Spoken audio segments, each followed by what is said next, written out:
Le Christ est mort pour tous, afin que les vivants n'aient plus leur vie centrée sur eux-mêmes, mais sur lui, qui est mort et ressuscité pour eux.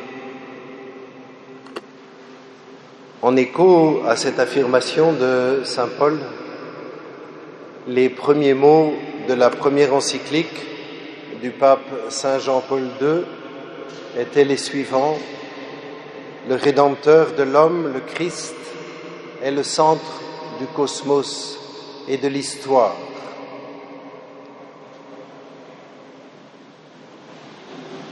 Est-il le centre de mon histoire?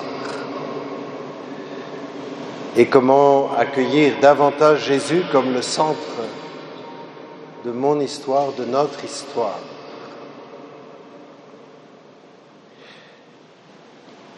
L'Esprit Saint qui nous est donné ne cesse de rendre témoignage au Christ à l'intérieur de nous-mêmes.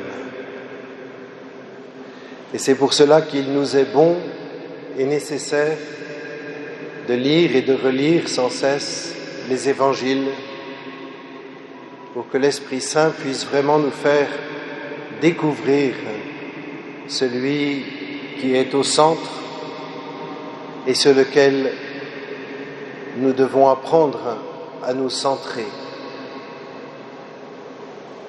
Mais cette relation au Christ est une relation qui n'est pas de tout repos,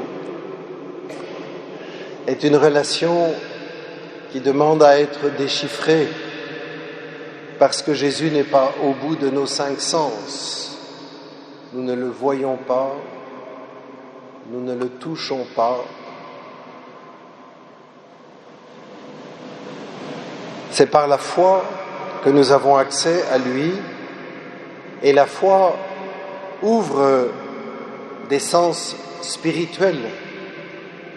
Par la foi, nous pouvons contempler Jésus en méditant les évangiles, nous pouvons entendre sa parole, nous pouvons nous laisser toucher par lui dans les sacrements de l'Église.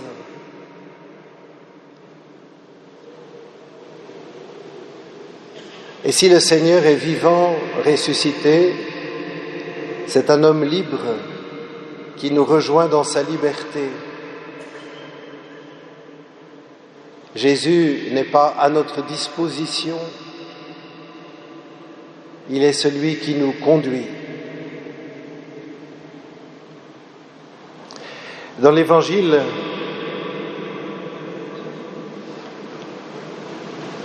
saint Marc nous dit que les disciples emmènent Jésus comme il est dans la barque. Pourquoi cette précision, comme il est? Je tente une interprétation. C'est qu'il s'agit pour nous d'accueillir Jésus tel qu'il nous est décrit, tel qu'il est en lui-même. Nous avons tous la tentation, précisément parce que Jésus n'est pas au bout de nos 5 sens, de nous fabriquer un Jésus à notre mesure. Et dans l'évangile de saint Marc, la première parole qu'un homme adresse à Jésus, c'est la suivante: que nous veux-tu, Jésus de Nazareth? Es-tu venu pour nous perdre? Jésus dévoile que l'homme qui dit cela est possédé par un esprit impur. Et Jésus va chasser cet esprit impur. Or, cet esprit impur risque fort de faire aussi chez nous sa demeure, et que parfois nous pouvons penser la même chose: que nous veux-tu, Jésus de Nazareth? Es-tu venu pour nous perdre? C'est alors qu'il nous faut nous laisser dépouiller des a priori que nous pouvons avoir sur Jésus et revenir à l'Évangile pour que l'Esprit Saint nous dévoile qui est vraiment Jésus, que nous le connaissions comme il est. Pourquoi Jésus s'endort au milieu de la tempête? Parce que si vous avez lu le premier chapitre, notamment le verset 35, vous vous souvenez que Jésus se lève bien avant l'aube pour aller prier dans la montagne. Ce n'est pas un surhomme. Il a besoin, comme nous, de plusieurs heures de sommeil, et s'il n'a pas son compte dans la nuit, il se récupère dans la journée. Et donc il dort dans la barque. C'est un thème qui est très cher à Sainte Thérèse, ce thème de Jésus qui dort.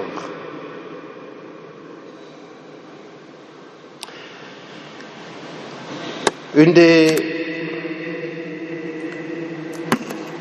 y a plusieurs mentions dans les écrits de Thérèse sur Jésus qui dort. Lorsqu'elle raconte son enfance et son adolescence, elle évoque le Noël de l'année 1887, un an après sa conversion. Ce Noël où elle aurait espéré être déjà au Carmel. Elle y rentrera 3 mois plus tard, et lorsqu'elle rentre dans sa chambre, elle trouve, je la lis, « J'avais trouvé dans ma chambre, au milieu d'un charmant bassin, un petit navire qui portait le petit Jésus dormant, avec une petite balle auprès de lui. Sur la voile blanche, Jésus avait écrit ces mots « Je dors, mais mon cœur veille ». Et sur le vaisseau, ce seul mot « abandon ». C'est Céline qui lui avait préparé ce cadeau. On peut le voir au mémorial à côté du Carmel. Ce thème de Jésus qui dort dans la barque, et donc qui n'est pas disponible, mais qui est là.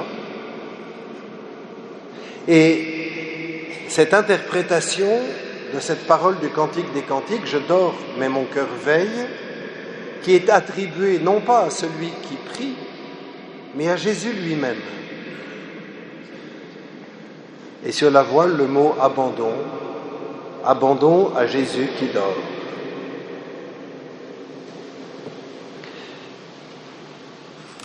Plus loin dans le manuscrit 1, Thérèse revient sur ce thème à propos de la retraite qui précède sa profession. Elle dit ceci: « La retraite qui précéda ma profession fut loin de m'apporter des consolations. L'aridité la plus absolue et presque l'abandon furent mon partage. » Entendez là, je me sens abandonné de Jésus. Jésus dormait comme toujours dans ma petite nacelle. Ah, je vois bien que rarement les âmes le laissent dormir tranquillement en elles. Jésus est si fatigué de toujours faire des frais et des avances qu'il s'empresse de profiter du repos que je lui offre.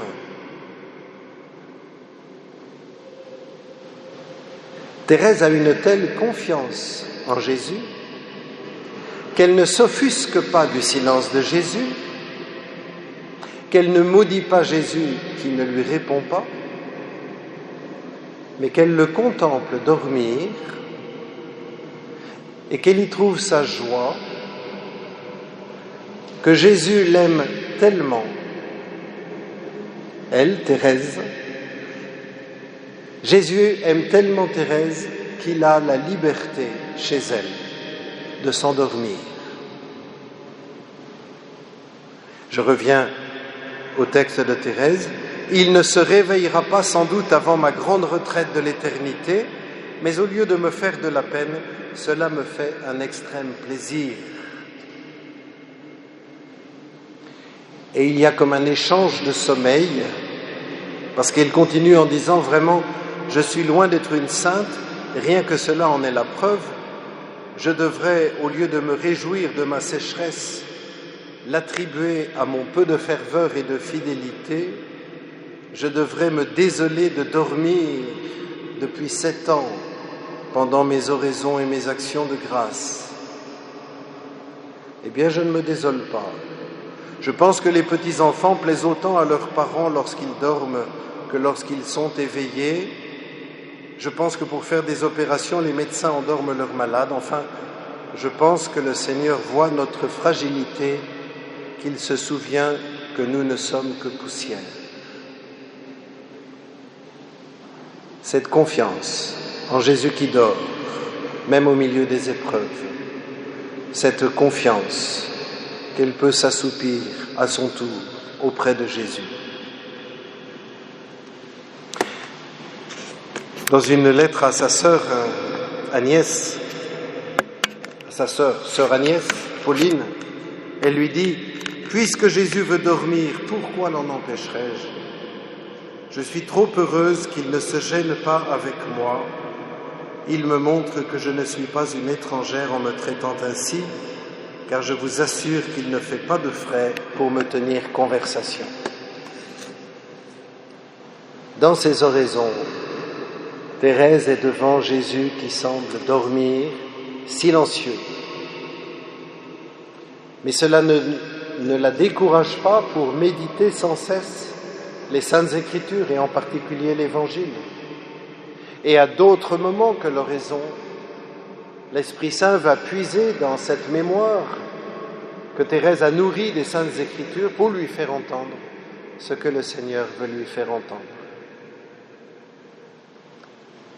Trop souvent, nous voudrions que le Seigneur fasse ce que nous voulons.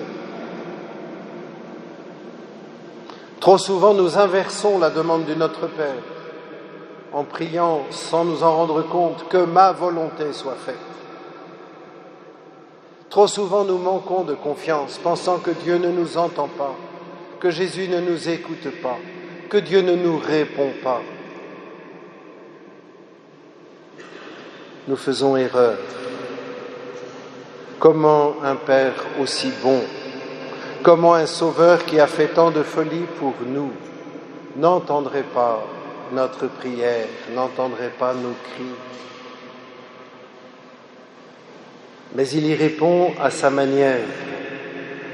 Et lorsque nous soupçonnons Dieu de surdité, lorsque nous soupçonnons Dieu d'un mutisme coupable, en fait, nous fermons notre cœur à ce que le Seigneur veut nous faire entendre. Regardez comment Thérèse découvre l'amour que Jésus a pour elle par le simple fait que chez elle, il peut dormir. Et Thérèse enseigne les autres à entrer dans cette logique. Elle va écrire à sa sœur Céline une lettre qui est beaucoup trop longue à citer ici, la lettre 144, que je vous invite à les lire en entier. J'en lis quelques lignes. Elle dit à sa sœur « Jésus est si fatigué, ses pieds divins se sont lassés à poursuivre les pécheurs. » Et dans la nacelle de Céline, Jésus se repose si doucement. Les apôtres lui avaient donné un oreiller. L'Évangile nous rapporte cette particularité. Mais dans la petite barque de son épouse chérie, notre Seigneur trouve un autre oreiller beaucoup plus doux. C'est le cœur de Céline. Là, il oublie tout. Il est chez lui. Ce n'est pas une pierre qui soutient sa tête divine, cette pierre après laquelle il soupirait pendant sa vie mortelle. C'est un cœur d'enfant, un cœur d'épouse. Oh, que Jésus est heureux! Oui, frères et sœurs, en ce dimanche, avec les lectures qui nous sont données, laissons-nous encourager dans notre volonté d'accueillir Jésus dans nos vies, d'en faire le centre de notre existence. Renonçons tout à fait à douter de son amour pour nous, à douter de sa présence en nous, et sachons aussi, comme Thérèse, accueillir son silence accueillir sa présence silencieuse et sachons le rejoindre en ce silence. Ceux parmi vous qui ont eu la grâce d'être parents et d'avoir des petits-enfants, ils ont aimé être à côté de leur nourrisson quand il dormait. Et ça n'était pas une absence, cet enfant qui dormait. C'était au contraire une présence bienheureuse. Que Sainte Thérèse de l'Enfant Jésus nous apprenne à nous laisser rejoindre par cette douce présence du Sauveur. Amen.